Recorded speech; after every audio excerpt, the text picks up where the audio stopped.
सारे traders trend के पीछे भागते हैं कि अगर ट्रेंड पकड़ लिया तो पैसा बन जाएगा, लेकिन बड़ा और असली पैसा रिवर्सल में बनता है, और वो भी रिवर्सल अगर ऊपर से आए तो बहुत तेजी से पैसा बनेगा। पिछले एपिसोड्स के अंदर मैंने आपको सिखाया था कि रिवर्सल को कैसे कैप्चर करें। आज मैं आपको एक ऐसा पॉइंट बताने वाला हूं जिससे आपका रिवर्सल और ज्यादा स्ट्रांग होने वाला है, आपकी एक्यूरेसी और ज्यादा बढ़ जाएगी। आपको पता होगा कि नेक्स्ट टाइम रिवर्सल कहां से आने वाला है। उसके साथ साथ आज मार्केट के अंदर जो बम्पर मूव आया है उसको आप कैसे कैप्चर कर सकते थे, उसको भी आज की वीडियो के अंदर एक्सप्लेन करेंगे। And last but not the least, election का माहौल चल रहा है। वेस्ट बंगाल के इलेक्शन का रिजल्ट आने वाला है 1 से 2 दिन के अंदर। उस रिजल्ट के ऊपर डिपेंड करता है कि मार्केट में नेक्स्ट मूवमेंट क्या हो सकती है। उस रिजल्ट के हिसाब से बाय करना चाहिए या फिर सेल करना चाहिए, आज की वीडियो के अंदर आपको मैं एक्सप्लेन करूंगा। तो आज की वीडियो बहुत इंपॉर्टेंट होने वाली है, बिल्कुल मिस मत करना वरना बहुत पछताओगे। जैसे लास्ट हर्षवन एपिसोड में जो चीजें सिखाई, कल एक्सपायरी वाले दिन वो सेम चीजें हुई। काम करा या नहीं, पैसा बचा या नहीं, मुझे कमेंट करके जरूर बताना। तो खुशी होती है कि आपका पैसा बच रहा है। ठीक है, तो सबसे पहले समझ लेते हैं कि मार्केट में क्या हुआ। 24,000 लेवल से मार्केट ने अच्छा खासा यहाँ पर रिवर्सल दिया। सेम लेवल 24,000 लेवल से मार्केट में रिवर्सल आ सकता है। डेटा बहुत स्ट्रांग है, यहाँ पर बहुत सारे लोग बैठे हैं। ये सेम चीज टेलीग्राम में कल मैंने आपको शेयर करी। रियल टेलीग्राम का लिंक डिस्क्रिप्शन और कमेंट सेक्शन में। हमारे नाम पर काफी फेक चैनल्स भी चल रहे हैं, फेक टेलीग्राम चैनल्स जिसमें account handling service, money double schemes, ऐसी काफी सारी सर्विसेज चल रही है, बट हमारा कोई लेना देना उससे नहीं है। हमने कंप्लेंट भी करी हुई है, साइबर कंप्लेंट, और हमने काफी सारे चैनल्स जो है वो रिमूव भी करवाया है। तो रियल टेलीग्राम जो है लिंक वही ज्वाइन करना। अब बात कर लेते हैं कि मार्केट के अंदर रिवर्सल कैसे जाने, राइट। उसके लिए मैंने आपको बहुत सिंपल सी एक चीज बताई हुई है, RSI डाइवर्जेंस, राइट। कि मार्केट के अंदर प्राइस इज गोइंग डाउन, यहाँ पर देखो प्राइस जो है वो नीचे जा रहा है, RSI जो है वो ऊपर जा रहा है 15 मिनट के टाइम फ्रेम में। तो ये हमारा एक RSI डाइवर्जेंस है। अब वो पॉइंट कौन सा है उसको थोड़ा समझना। जब भी आप RSI डाइवर्जेंस देखते हो ना, उसके बाद जो लास्ट वाली कैंडल है जो रिवर्सल एक्सप्लेन कर रही है, कंफर्म कर रही है कि यहाँ पर RSI डाइवर्जेंस बन चुका है, जो कंफर्मेशन कैंडल है ग्रीन कैंडल, उसकी वॉल्यूम आप चेक करना। अगर वॉल्यूम जो है वो प्रीवियस कैंडल से ज्यादा है, इसका मतलब ये है कि वहां पर क्या है कि price is going down, RSI is going up. इसका मतलब प्राइस और RSI बताया कि मार्केट के अंदर रिवर्सल आ सकता है, लेकिन वॉल्यूम हमें कंफर्म कर रही है कि यहाँ पर डेटा भी बोल रहा है, लोग भी जो है वो बुलिश है, वो भी मार्केट को ऊपर ले जाना चाहते हैं। सिर्फ प्राइस और RSI देखकर हम ट्रेड नहीं ले रहे, यहाँ पर वॉल्यूम की कंफर्मेशन के साथ हम ट्रेड ले रहे हैं। इसी रीजन की वजह से आज मार्केट के अंदर एक बम्पर रैली देखने को मिली। 24,000 से मार्केट 24,300 का हाई टच किया, यानी कि 300 पॉइंट मार्केट एक दिन में देकर गई। तो this is the power of volume plus RSI divergence. इसके साथ साथ 5 मिनट के टाइम फ्रेम में अगर मैं जाऊं तो 24,200 पे मैंने बताया टेलीग्राम के अंदर कि डेटा इज वेरी स्ट्रांग। अब डेटा स्ट्रांग का मतलब क्या होता है कि वहां पर हमें चेक करना है कि रिवर्सल का कोई पैटर्न बन रहा है क्या, या फिर ब्रेकआउट हो रहा है क्या। अब कल 24,000 के लेवल पे हमने 15 मिनट के अंदर RSI डाइवर्जेंस देखा, तो मार्केट में वहां से रिवर्सल आया। 24,200 में क्या हुआ, मार्केट ने ब्रेकआउट दिया with strong candle and volume. अब जब भी स्ट्रॉन्ग लेवल का ब्रेकआउट होता है या ब्रेकडाउन होता है स्ट्रॉन्ग कैंडल और वॉल्यूम के साथ, मार्केट के अंदर बम्पर मूव आता है। ठीक है, 24,200 से 24,300 पहुंचने में मार्केट ने ज्यादा टाइम लगाया नहीं है उसके बाद, इस रीजन की वजह से ही, क्योंकि 24,200 पर जो डेटा था वो बहुत स्ट्रांग था। इस रीजन की वजह से मार्केट जो है वो इतना ऊपर गई। अगर आप कैलकुलेट करोगे तो ये 26 पॉइंट के स्टॉप लॉस पे, मैं लगा देता हूं यहाँ पर एक बार, 26 पॉइंट के स्टॉप लॉस पे मार्केट ने 131 पॉइंट्स का मूव दिया है। चेक दिस, 131.26, यानी कि 1:5 का रिस्क रिवॉर्ड रेशो। ये छोटी छोटी चीजों से आप बहुत पैसा बना सकते हो कि डेटा कहाँ पर स्ट्रांग है, RSI डाइवर्जेंस है या नहीं, RSI डाइवर्जेंस स्ट्रांग है या नहीं। उसके साथ साथ RSI डाइवर्जेंस के अंदर भी मैंने आपको एक और चीज बताई थी कि 8 कैंडल के अंदर का डाइवर्जेंस होना चाहिए, तो वो ज्यादा स्ट्रांग होएगा। अब कल जो डाइवर्जेंस आया वो 8 कैंडल के अंदर था या नहीं, एक बार चेक कर लेते हैं। ये देखो, ये है हमारी रेड कैंडल, ये है हमारी रेड कैंडल। ठीक है, अब यहाँ से काउंट करते हैं, 1 2 3 4 5, यानी कि 5 कैंडल का डाइवर्जेंस 8 कैंडल के अंदर है। जितना कम कैंडल का डाइवर्जेंस उतना स्ट्रॉन्ग डाइवर्जेंस। वॉल्यूम की कंफर्मेशन, डबल स्ट्रॉन्ग डाइवर्जेंस। इस रीजन की वजह से मार्केट ने गैप अप दिया और सारे टारगेट्स अचीव। अब मार्केट ऊपर तो गई आज के दिन, लेकिन 24,300 से मार्केट ने रिवर्सल दे दिया। अब ये रिवर्सल क्यों दिया उसको थोड़ा समझते हैं। मार्केट के अंदर यहाँ पर वोलैटिलिटी डाइवर्जेंस बना था। एक होता है आरएसआई डाइवर्जेंस, जो आरएसआई देखकर आपको समझ आता है। एक होता है वोलेटिलिटी डाइवर्जेंस। अब जो वोलेटिलिटी डाइवर्जेंस है वो बहुत स्ट्रांग होता है। अब यहाँ पर भी देखो वॉल्यूम सपोर्ट था, उसके साथ साथ कैंडल सपोर्ट भी था। इस रीजन की वजह से मार्केट के अंदर डायरेक्ट फॉल आया। तो ये वोलेटिलिटी डाइवर्जेंस जो है वो बहुत कम मार्केट में देखने को, मतलब कोई सिखाता है नहीं सिखाता है डोंट नो, बहुत कम लोगों को पता है और बहुत प्रीमियम कॉन्सेप्ट है। अगर आप सीखना चाहते हो वोलेटिलिटी डाइवर्जेंस तो मुझे कमेंट कर दो, वीडी लिख दो, या फिर पूरा लिखना है तो वोलेटिलिटी डाइवर्जेंस लिख दो, या फिर वी डॉट डाइवर्जेंस लिख दो। तो इन तीनों में से कुछ भी लिख दोगे कमेंट सेक्शन के अंदर, मैं समझ जाऊंगा कि आपको वोलेटिलिटी डाइवर्जेंस सीखना है। और नेक्स्ट वीडियो के अंदर, ज्यादा इंतजार नहीं करवाऊंगा, और नेक्स्ट वीडियो के अंदर मैं आपको सिखाऊंगा कि वोलेटिलिटी डाइवर्जेंस क्या होता है। एंड साथ साथ 1500 लाइक्स का टारगेट देकर जा रहा हूँ। 1500 लाइक हो जाएंगे तब भी मैं समझ जाऊंगा कि आपको सीखना है अबाउट वोलेटिलिटी डाइवर्जेंस। बहुत प्रीमियम कॉन्सेप्ट है, बट आपको फ्री ऑफ कॉस्ट सिखाऊंगा अगर मेरा टारगेट पूरा करोगे, ठीक है। तो जोक्स अपार्ट, अब बात करते हैं नेक्स्ट टॉपिक की, यानी कि इलेक्शन। इलेक्शन वाले दिन जो है वो बड़ा मूव आता है। आपने जैसे देखा जो बीजेपी जब सरकार आई वापस से पावर के अंदर, तो 8% का फॉल देखने को मिला। अब जस्ट इमेजिन, हम आधा 1% के राइज और फॉल को कैप्चर करके खुश हो जाते हैं, ओ माय गॉड आज मार्केट के अंदर 1% का राइज आया, 1% का फॉल आया।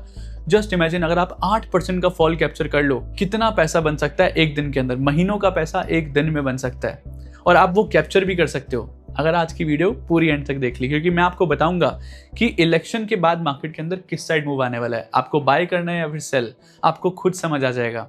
तो उसके लिए समझना पड़ेगा एक बहुत सिंपल एंड स्ट्रॉन्ग कॉन्सेप्ट, जिसके ऊपर पूरी मार्केट डिपेंड है। जितने भी बड़े मूव आते हैं वो इसी कॉन्सेप्ट के ऊपर आते हैं। तो समझते हैं डिटेल के अंदर। एक्सपेक्टेशन वर्सेस रियलिटी, इसी के ऊपर डिपेंड करता है कि इलेक्शन वाले दिन क्या होने वाला है। क्या है ये?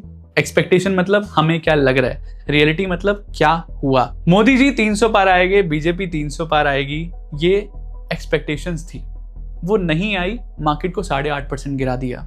रियलिटी अलग थी, रियलिटी नेगेटिव थी, एक्सपेक्टेशन पॉजिटिव थी। तो एक्सपेक्टेशन अगर हमारी पॉजिटिव है और सेम अगर हमारा जो रिजल्ट है वो भी पॉजिटिव आ गया, सेम टू सेम की बात कर रहे हैं, यानी कि 100 बोला 100 आ गए, तो एक्सपेक्टेशन हमारी बीट हो गई। ठीक है, एक्सपेक्टेशन ही तो बीट हुई है, तो हमें पहले से ही पता था, तो कोई एक्साइटमेंट नहीं होती, राइट।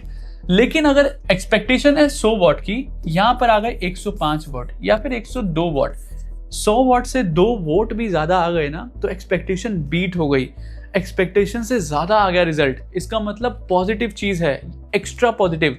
तो जब तक मार्केट में एक्स्ट्रा पॉजिटिव या फिर नेगेटिव नहीं आता, एक्स्ट्रा नेगेटिव, एक्स्ट्रा पॉजिटिव या फिर नेगेटिव या फिर एक्स्ट्रा नेगेटिव, तो उस सिनेरियो के अंदर मार्केट के अंदर बड़ा मूव एक्सपेक्ट नहीं कर सकते। तो मार्केट के अंदर एक्सपेक्टेशन है 100 वॉट की, यहाँ पर 105 या 102 आ गए, एक्सपेक्टेशन से ज्यादा आया। आपको बहुत अच्छी रैली देखने को मिलेगी वेस्ट बंगाल के इलेक्शन के बाद। याद रखना, इलेक्शन के अंदर एक्सपेक्टेशन से ज्यादा आ गया ना। अब एक्सपेक्टेशन से ज्यादा क्या होता है उसको थोड़ा समझ लेते हैं। अभी एक्सपेक्टेशन क्या है, मैं एग्जाम्पल ले रहा हूँ, बीजेपी जो है वो जीतेगी, बीजेपी जीतेगी और एक्चुअल में बीजेपी जीत गई अच्छे वोट्स के साथ।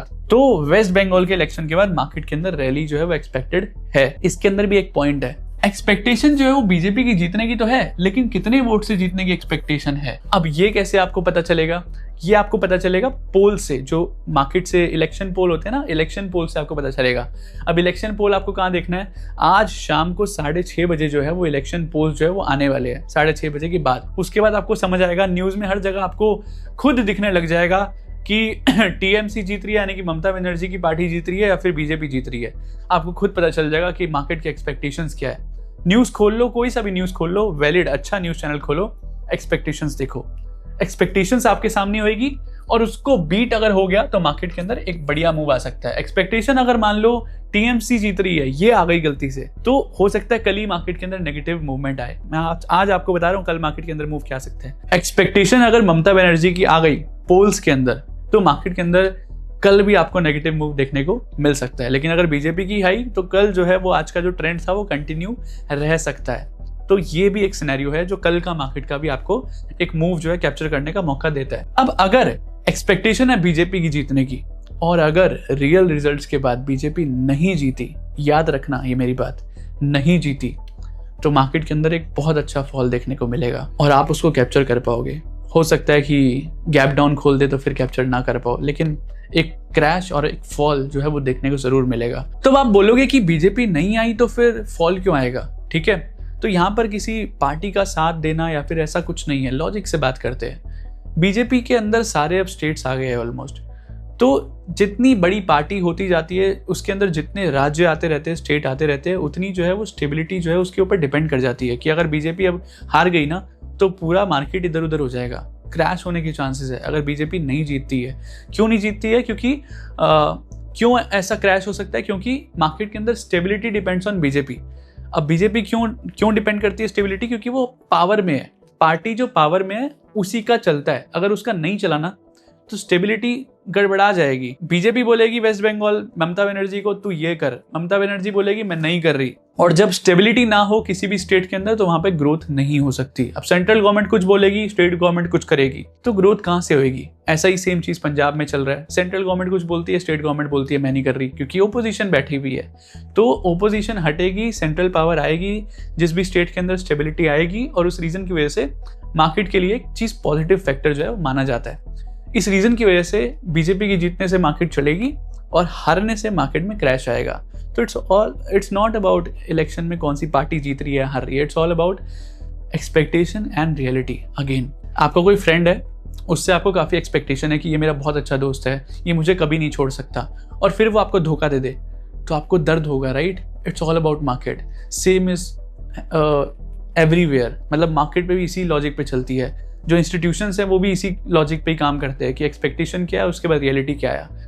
ये आपको लग रहा होगा कि सर क्या बोल रहे हो, लेकिन एक्चुअल में इन चीज़ों पे मार्केट हिलते हुए मैंने पिछले कई सालों में देखा है। आपको देखना है तो इलेक्शन का वेट करो ठीक है, और आज के पोलिंग बूथ का जो है वेट करो, क्या आता है देखते हैं रिजल्ट। बाकी फिर नेक्स्ट मार्केट में क्या हो सकता है ऑलमोस्ट तो मैंने बता दिया, बट फिर भी थोड़ा सा डिस्कस कर देते हैं डिटेल के अंदर। 23635 23383 मार्केट अगर यहाँ पर आती है तो एक रिवर्सल यहाँ पर एक्सपेक्टेड है। ट्रैप जोन के अंदर जो है मार्केट ट्रैप करने की आपको कोशिश कर सकती है, और ऊपर की साइड में 24500 यानी कि रेड जोन के बीच में 24585 जो है हमारा ऊपर वाला लेवल है, 24421 जो है हमारा नीचे वाला लेवल है, उसके बीच में है 24500। 24500 पे जो है ना बहुत सारा डेटा स्ट्रॉन्ग आ रहा है। इसका मतलब ये है कि मार्केट में यहाँ पर जो है एक मूव जो है हम एक्सपेक्ट कर सकते हैं। या तो मार्केट ऊपर जाएगी तो यहाँ से फॉल कर सकती है, या फिर अगर यहाँ पर बुलिशनेस दिखाया और धीरे धीरे ऊपर गई और फिर इसको तोड़ने की कोशिश करी, तो यहाँ पर हम एक मूव जो है ऊपर की साइड एक्सपेक्ट कर सकते हैं। लेकिन तभी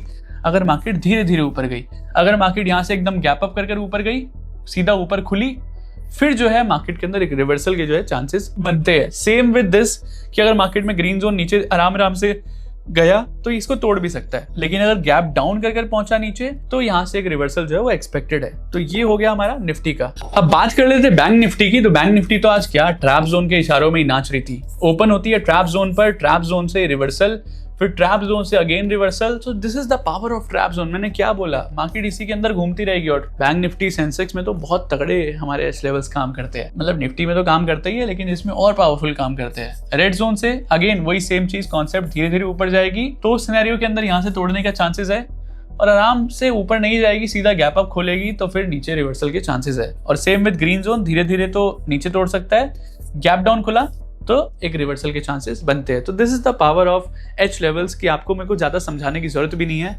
सिर्फ आप ये देखा और समझ गए कि मार्केट में क्या कब क्या कहाँ से हो सकता है। सो और कुछ आपको सीखने की जानने की जरूरत नहीं है। अगर इसको भी अच्छे से फॉलो करना सीख लिया तो भी आप अच्छा मार्केट के अंदर पैसा कमा सकते हो। बाकी आज 5 मिनट का जो रूल है वो हमारा काम ही नहीं हुआ, क्योंकि इसके अंदर जो ब्रेकआउट तो हो गया, मतलब ब्रेकआउट तो ऊपर की साइड ही हुआ लेकिन उसके अंदर वॉल्यूम जो थी नहीं, तो इस रीजन की वजह से 5 और 15 मिनट का रूल जो है वो आज एक्टिवेट नहीं हुआ। तो मुझे कुछ कमेंट्स आए थे सर आज काम नहीं किया, बट आज तो एक्टिवेट ही नहीं हुआ तो काम कैसे करेगा। लेकिन हमारा ब्रेकआउट जो है उसने हमें आज पैसा बनाकर दिया, और ऊपर वॉलेटिलिटी डाइवर्जेंस ने हमें रिवर्सल का भी यहाँ पर इशारा कर दिया। सो हमने सीखा कि RSI डाइवर्जेंस को और कैसे हम स्ट्रांगली आइडेंटिफाई कर सकते हैं। वॉलेटिलिटी डाइवर्जेंस का कॉन्सेप्ट मैंने आपको सिर्फ झलक दिखाई, जिसको मैं एक्सप्लेन करूंगा नेक्स्ट वीडियो के अंदर। अगर आपने 1500 लाइक और कमेंट के अंदर VD वॉलेटिलिटी डाइवर्जेंस या फिर V डाइवर्जेंस लिख दिया तो ज़्यादा आया तो मैं जल्दी कल नेक्स्ट वीडियो में बनाऊंगा। उसके बाद हमने इलेक्शन के अंदर क्या हो सकता है, उसके बाद क्या मूव आ सकता है, कल क्या मूव आ सकता है, इलेक्शन के बाद कौन सी डायरेक्शन में मूव आ सकता है, ये हमने सब कुछ एक्सप्लेन करा आज की वीडियो के अंदर। आपको कौन सा पार्ट जो है सबसे ज़्यादा पसंद आया मुझे कमेंट करके बताओ, और आपको क्या लगता है इलेक्शन के बाद कौन जीतने वाला है, बीजेपी या फिर TMC, आप मुझे कमेंट करके बताओ। और उसके बाद मार्केट में क्या होने वाला है आपको क्या लगता है मुझे कमेंट करके बताओ। मिलते हैं नेक्स्ट वीडियो में, तब तक के लिए जय हिंद।